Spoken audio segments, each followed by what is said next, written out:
அன்பு மாணவ செல்வங்களுக்கு என்னுடைய வணக்கம்.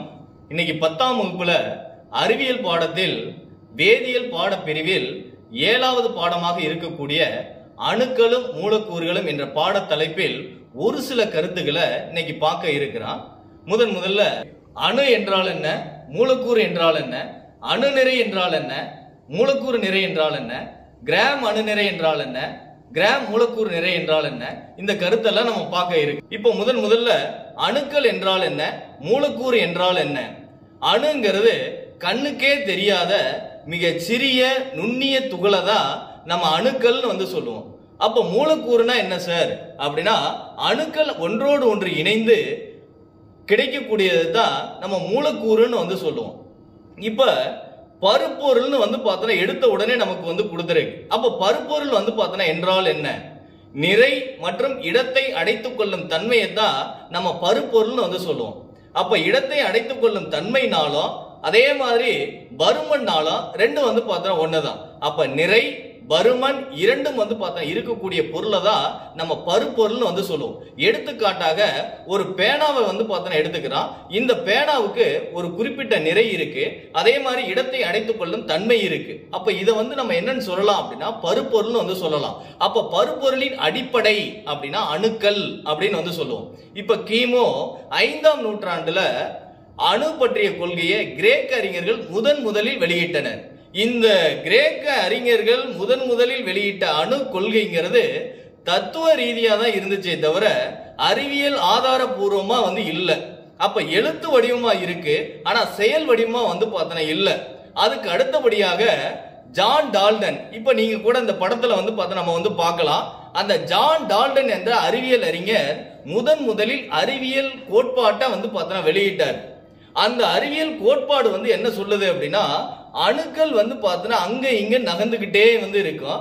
அப்படி நகரையில ஒன்னோடு ஒண்ணு மோதும். அப்படி ஒன்னோடு ஒண்ணு மோதையில ஒரு புதிய விளைபொருளை தோற்றுவிக்கும் அப்படிங்கிற கருத்தை பார்த்தோன்னா முன் வச்சாரு. அதுக்கு பின்னாடி அறிவியல் அறிஞர்களை நீங்க கூட அந்த படத்துல பார்க்கலாம். J Thomson, Rutherford, Niels Bohr, Schrodinger, இந்த 4 அறிஞர்களையும் இந்த படத்துல பார்த்தோன்னா பார்க்கலாம். இந்த 4 அறிஞர்களும் ஆய்வு பார்த்தா செஞ்சாங்க. அவர்களுடைய ஆய்வுக்கு பிறகு ஜான் டால்டனுடைய அறிவியல் கோட்பாட்டுல தவறு இருக்கு அப்படிங்கறத நிரூபணம் பார்த்தா செஞ்சாங்க. அது என்ன சார் தவறு அப்படின்னா, அந்த அணுவானது ஏன் அங்க இங்கன்னு நகர்ந்துகிட்டே இருக்கு, ஏன் ஒன்னோட ஒண்ணு மோதுது, ஏன் பார்த்தா ஒரு புதிய விளைபொருளை தோற்றுவிக்குது அப்படிங்கிற கருத்துக்கு அவரால் பார்த்தா விளக்கம் தர முடியல. அதனால என்ன பண்ணாங்க அப்படின்னா, இவங்க 4 பேரும் நவீன அணு கொள்கை அப்படிங்கிற ஒரு கொள்கையை பார்த்தா வெளியிட்டாங்க. இப்ப நவீன அணு கொள்கையின் முக்கிய கருத்துக்களை பார்த்தா நம்ம பார்க்கிறோம். இப்ப இதுல மொத்தம் 7 கருத்து இருக்கு. இப்ப ஒவ்வொரு கருத்தா பார்த்தா நம்ம பார்ப்போம். இந்த முக்கிய கருத்துக்களை கூட நமக்கு 5 மதிப்பெண் வினாவில் பார்த்தா நமக்கு கேட்பாங்க. இப்ப முதல் கருத்து என்ன கொடுத்திருக்கு அப்படின்னா, அணுவானது பிளக்கக்கூடிய துகள்னு சொல்லுவோம். அப்ப ஒரு செங்கலை எடுத்துக்கிறான், 2ஆ உடைக்கிறான், 4ஆ உடைக்கிறான், 8ஆ உடைக்கிறான், இப்படியே பார்த்தா உடைச்சுக்கிட்டே போலாம். அப்ப பார்த்தா கண்ணுக்கே தெரியாத பார்த்தா ஒரு துகளை கொண்டுட்டு போனா கூட அதை நம்ம என்னன்னு சொல்லுவோம் அப்படின்னா அணுன்னு சொல்லுவோம். அப்ப அணுங்கிறத பிளக்கக்கூடிய துகள்னு சொல்லுவோம். இப்ப அதுக்குள்ள என்னென்ன இருக்கு அப்படின்னா, எலக்ட்ரான் இருக்கு, புரோட்டான் இருக்கு, நியூட்ரான் இருக்கு. இது எப்பன்னா இந்த எலக்ட்ரான், புரோட்டான், நியூட்ரான் இதனுடைய கண்டுபிடிப்புக்கு பிறகு. அப்ப எலக்ட்ரான்ங்கிறது எதிர்மின் சுமை கொண்டது, புரோட்டான்ங்கிறது நேர்மின் சுமை கொண்டது, நியூட்ரான்ங்கிறது மின் சுமை அற்றது. இப்ப அணுவோட படத்தை கூட நம்ம கொடுத்திருக்கோம், ரைட்டுங்களா? இப்ப உள்ள இருக்கிறத நம்ம என்னன்னு சொல்லுவோம் அப்படின்னா உட்கருன்னு சொல்லுவோம். அப்ப உட்கருக்குள்ள என்ன இருக்கு அப்படின்னா நியூட்ரானும் புரோட்டான் இருக்கு. நியூட்ரான்ங்கிறது மின்சுமை அற்றது, புரோட்டான் நேர்மின் சுமை உடையது.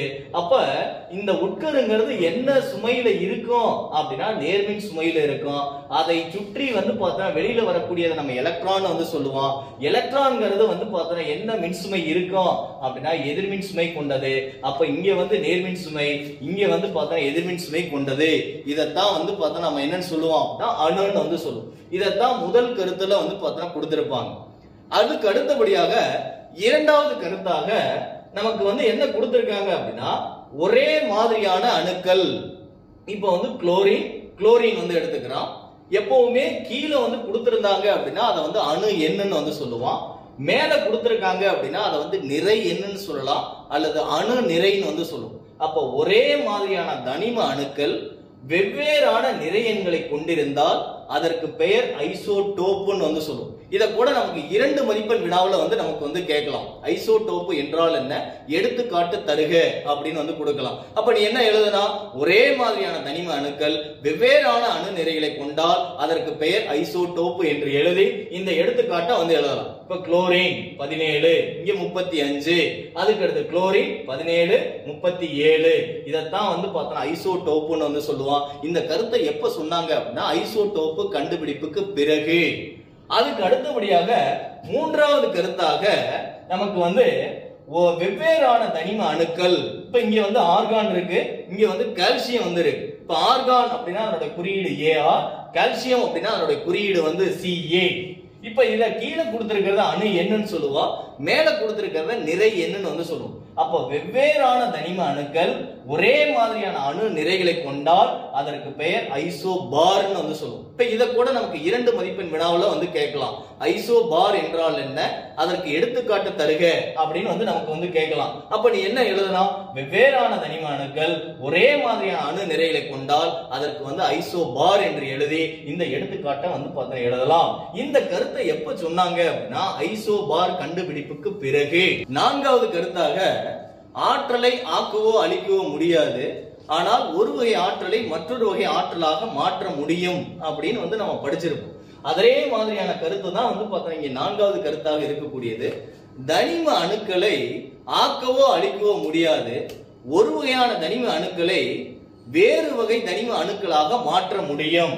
அதுக்கு பேர் தான் வந்து செயற்கை மாற்று தனிமமாக்கல் முறை அப்படின்னு வந்து சொல்லுவான். இத கூட நமக்கு 2 மதிப்பெண் வினாவுல வந்து கேட்கலாம். செயற்கை மாற்று தனிமமாக்கல் முறை என்றால் என்ன அப்படின்னு கூட வந்து கேட்கலாம். அப்ப இந்த நான்காவது கருத்தை வந்து பார்த்தா எழுதணும். ஐந்தாவது கருத்தாக அணுவானது எளிய முழு எண்களின் விகிதத்தில் இருக்க வேண்டிய அவசியம் இல்லை. எடுத்துக்காட்டாக நமக்கு 2 எடுத்துக்காட்டு கொடுத்திருக்காங்க. ஒன்னு வந்து குளுக்கோஸ், இன்னொன்னு வந்து சுக்ரோஸ்.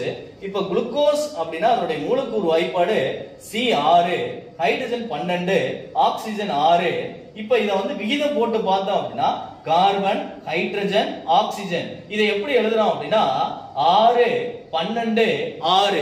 இத மேல சுருக்கணும் அப்படின்னா 1:2:1 வந்து கிடைக்கும். அப்ப இது வந்து மேல வந்து சுருக்க முடியும். அப்ப எளிய முழு எண்களின் விகிதத்தில் அமைகிறது. அதுவே நம்ம சுக்ரோஸ் வந்து எடுத்துக்கிறோம். Carbon 12, hydrogen 22, oxygen 11. இப்ப இந்த இடத்துல விகிதம் போட்டு பார்த்தோம் அப்படின்னா கார்பன், ஹைட்ரஜன், ஆக்சிஜன். அப்ப 12, 22, 11 வந்து கிடைக்கும். இத மேல வந்து சுருக்க முடியுமா அப்படின்னா சுருக்க முடியாது. அப்ப வந்து எளிய முழு எண்களின் விகிதத்தில் அமையலாம், அமையாமலும் வந்து இருக்கலாம். இதத்தான் நமக்கு வந்து ஐந்தாவது வந்து கருத்தா வந்து கொடுத்திருக்காங்க. ஆறாவது கருத்தாக அணுங்கிறது வேதிவினையில் ஈடுபடக்கூடிய மிக சிறிய துகள்னு வந்து சொல்லுவோம். இதத்தான் ஆறாவது கருத்துல வந்து பார்த்தா கொடுத்திருப்பாங்க. அப்ப வந்து பார்த்தா அணுங்கிறது வேதிவினையில ஈடுபடையில தான் நமக்கு புதிய விளைபொருளை வந்து பார்த்தா தோற்றுவிக்குது. அதுக்கு அடுத்தபடியாக ஏழாவது கருத்தாக ஈங்கிறது ஆற்றல், எம்ங்கிறது நிறை, சிங்கிறது திசை வேகம். இத வந்து நம்ம எப்படி சொல்லலாம் அப்படின்னா நிறை ஆற்றல் சமன்பாடுன்னு சொல்லலாம், அல்லது ஐன்ஸ்டீன் சமன்பாடுன்னு வந்து சொல்லுவான். இங்க வந்து நிறையிலிருந்து எதை கணக்கிட முடியும் அப்படின்னா ஆற்றலை கணக்கிட முடியும். இதத்தான் வந்து ஏழாவது கருத்தாக வந்து கொடுத்திருக்கு. அதுக்கு அடுத்தபடியாக நவீன அணுக்கொள்கையானது அணுக்களின் இயற்பியல் வேதியியல் பண்புகளுக்கு அடிப்படையானது. இதத்தான் வந்து கடைசியா வந்து கொடுத்திருப்பாங்க. அதுக்கு அடுத்தபடியாக நம்ம பார்க்க போற தலைப்பு அணு மற்றும் அணு நிறை. இப்ப பருப்பொருள் அதை வந்து நம்ம முன்னாடியே வந்து படிச்சிருக்கோம். அதாவது நிறை, பருமன் இரண்டையும் கொண்டதுதான் நம்ம வந்து என்ன சொல்லுவோம் அப்படின்னா பருப்பொருள் வந்து சொல்லுவோம். பருமன்னா நம்ம இடத்தை அடைத்துக் கொள்ளும் தன்மைன்னு கூட வந்து பார்த்தா சொல்லலாம். அப்ப நிறை மற்றும் பருமன் இதை கொண்டதுதான் வந்து என்ன சொல்லுவோம் அப்படின்னா பருப்பொருள் அப்படின்னு வந்து சொல்லுவோம். அப்ப பருப்பொருளின் அடிப்படை அப்படின்னா அணுன்னு வந்து சொல்லுவோம். அப்ப இந்த அணுதான் பருப்பொருளோட நிறைக்கு வந்து காரணம். இப்ப அணுல என்னென்ன இருக்கு அப்படின்னா எலக்ட்ரான் இருக்கு, புரோட்டான் இருக்கு, நியூட்ரான் இருக்கு. இத வந்து உப துகள்கள்னு வந்து சொல்லுவோம். சின்ன சின்ன துகள்ல வந்து நம்ம வந்து உப துகள்கள் அப்படின்னு வந்து சொல்லுவோம். இப்ப எலக்ட்ரான் அப்படின்னா எதிர்மின் சுமை கொண்டது, புரோட்டான் அப்படின்னா நேர்மின் சுமை கொண்டது, நியூட்ரான் அப்படின்னா மின் சுமை அற்றது. அதற்கு அடுத்த கருத்தாக இப்போ புரோட்டானோட எண்ணிக்கையும் நியூட்ரானோட எண்ணிக்கையும் இரண்டையும் கூட்டினால் கிடைப்பது அணு நிறை அல்லது நிறை எண்ணுன்னு சொல்லுவோம். இத கூட நமக்கு 2 மதிப்பெண் வினாவுல கேட்கலாம். அணு நிறை என்றால் என்ன அல்லது நிறை எண் என்றால் என்ன அப்படின்னு கேட்டாங்க அப்படின்னா, புரோட்டானோட எண்ணிக்கையும் நியூட்ரானோட எண்ணிக்கையும் இரண்டையும் கூட்டினால் கிடைப்பது அணு நிறை அல்லது நிறை எண் அப்படின்னு சொல்லுவோம். அதை நம்ம எழுதணும். அதுக்கு அடுத்து அணு என்பது கண்ணுக்கே தெரியாத மிக சிறிய நுண்ணிய துகள் அப்படிங்கறத முன்னரே நம்ம படிச்சோம். அப்ப கண்ணுக்கே தெரியாத சின்ன துகளுடைய நிறைய நம்மளால கணக்கிட முடியுமா அப்படின்னா நேரடியா கணக்கிட முடியாது. இப்ப இது பெரிய பொருளா இருக்கு அப்படின்னா கிராம்ல கண்டுபிடிக்கலாம், கிலோகிராம்ல கண்டுபிடிக்கலாம், குவிண்டால்ல கண்டுபிடிக்கலாம், டன்னுல கண்டுபிடிக்கலாம். ஆனா சின்ன பொருளா இருக்கிறதுனால நேரடியா கணக்கிட முடியாது. அப்ப அணு நிறை கண்டுபிடிக்கிறதுக்கு அணு நிறை அலகு என்ற ஒன்றை பயன்படுத்துவோம். அதத்தான் ஆங்கிலத்தில் அட்டாமிக் மாஸ் யூனிட், அதை குறியீடாக AMU பயன்படுத்துவோம். அதான் அட்டாமிக் மாஸ் யூனிட் சொல்லுவோம். அதுக்கு அடுத்தபடியாக அணு நிறை அலகு என்றால் என்ன அப்படிங்கறத 2 மதிப்பெண் வினாவுல நமக்கு கேட்பாங்க. அதுக்கு நம்ம என்ன விடை பார்த்தா எழுதுவோம் அப்படின்னா கார்பன் 12. அப்ப 12ங்கிறது நிறை எண் அல்லது அணு நிறை.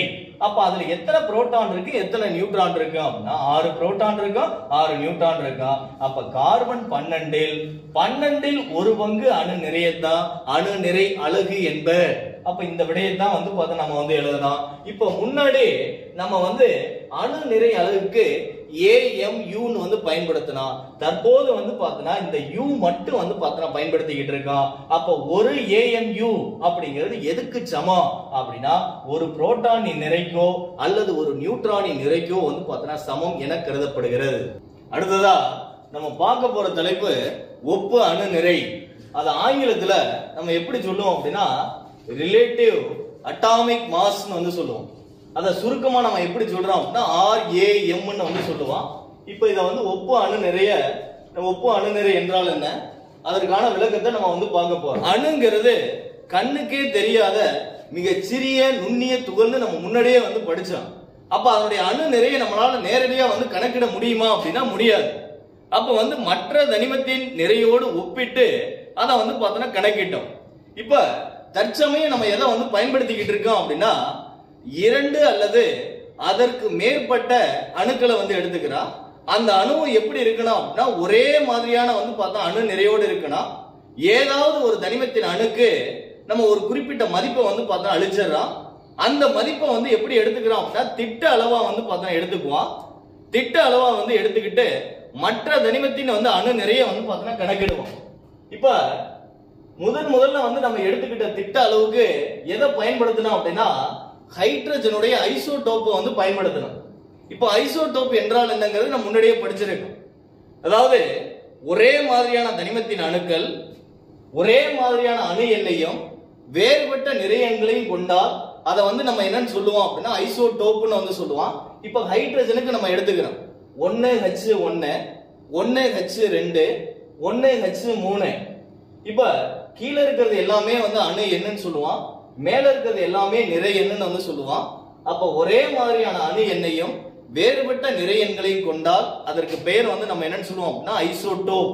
இதை நம்ம திட்ட அளவா எடுத்துக்கொண்டு நம்ம ஒப்பு அணு நிறைய பார்த்தா கண்டுபிடிச்சிட்டு வந்தோம். அதற்கு அடுத்தபடியாக நம்ம எதை பயன்படுத்தணும் அப்படின்னா ஆக்சிஜனை பயன்படுத்தணும். கடைசியா தற்சமயம் நம்ம எதை பயன்படுத்திக்கிட்டு இருக்கோம் அப்படின்னா இந்த இடத்துக்கிட்ட கார்பன் 12 பார்த்தா பயன்படுத்திக்கிட்டு இருக்கோம். கடைசியா நம்ம எதை பயன்படுத்திக்கிட்டு இருக்கோம் அப்படின்னா கார்பன் 12. இப்ப இந்த 12ங்கிறது என்ன சார் அப்படின்னா நிறை எண். இப்ப ஒப்பு அணு நிறை என்றால் என்ன, இதுக்கு நமக்கு 2 மதிப்பெண் வினாவுல கேட்பாங்க. அப்ப 2 மதிப்பெண் வினாவுல கேட்கையில இந்த விளக்கம் மட்டும் பார்த்தா எழுதினா போதும். ஒப்பு அணு நிறை அதனுடைய குறியீடு எப்படி சொல்றோம் அப்படின்னா AR சொல்லுவோம். AR ஆங்கிலத்துல அட்டாமிக் ரேடியஸ், அதான் நம்ம சுருக்கமா AR போடுறோம். ஒரு தனிமத்தின் ஐசோடோப்புகளின் சராசரி அணு நிறை வகுத்தல் கார்பன் 12 அணு நிறையில் 1/12 பங்கின் நிறைன்னு சொல்லும். இதத்தான் பார்த்தோன்னா ஒப்பு அணு நிறை.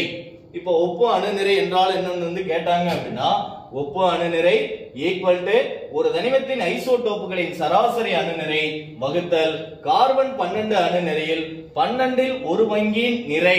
இதைத்தான் வந்து ஒப்பு அணுநிறைன்னு வந்து சொல்லுவோம்.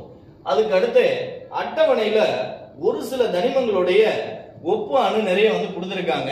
இப்ப அதை வந்து நம்ம பார்க்க போறோம். இப்ப அட்டவணை தனிமங்களில் ஒப்பு அணுநிறை. இங்க வந்து திட்ட அளவா வந்து எதை வந்து எடுத்துக்கிறோம் அப்படின்னா கார்பன் 12 வந்து எடுத்துக்கிறோம். தனிமம் குறியீடு அதே மாதிரி ஒப்பு அணுநிறை அதுதான் சுருக்கமா AR வந்து சொல்றோம். இப்ப ஃபர்ஸ்ட் எடுத்த உடனே ஹைட்ரஜனை வந்து எடுத்துக்கிறோம். அதனுடைய குறியீடு வந்து H, அதனுடைய ஒப்பு அணுநிறை 1. நெக்ஸ்ட் கார்பன், அதனுடைய குறியீடு வந்து C, அதனுடைய ஒப்பு அணுநிறை 12. அதற்கு அடுத்தபடியாக நைட்ரஜன், அதனுடைய குறியீடு வந்து N, அதனுடைய ஒப்பு அணுநிறை 14. அதற்கு அடுத்து ஆக்சிஜன், அதனுடைய குறியீடு O, அதனுடைய ஒப்பு அணுநிறை 16. அதற்கு அடுத்து சோடியம், அதனுடைய குறியீடு Na வந்து சொல்லும். இப்ப இந்த இடத்துக்கிட்ட சோடியம் இருக்கு, அதனுடைய குறியீடு வந்து Na. இது எந்த பேரிலிருந்து வந்தது அப்படின்னா நேட்ரியம் அப்படிங்கிற ஒரு பேர்ல இருந்து வந்துச்சு. அதனாலதான் இந்த இடத்துல என்ன பயன்படுத்தி இருக்கோம் அப்படின்னா Na வந்து பயன்படுத்துவோம். அதனுடைய ஒப்பு அணுநிறை 23.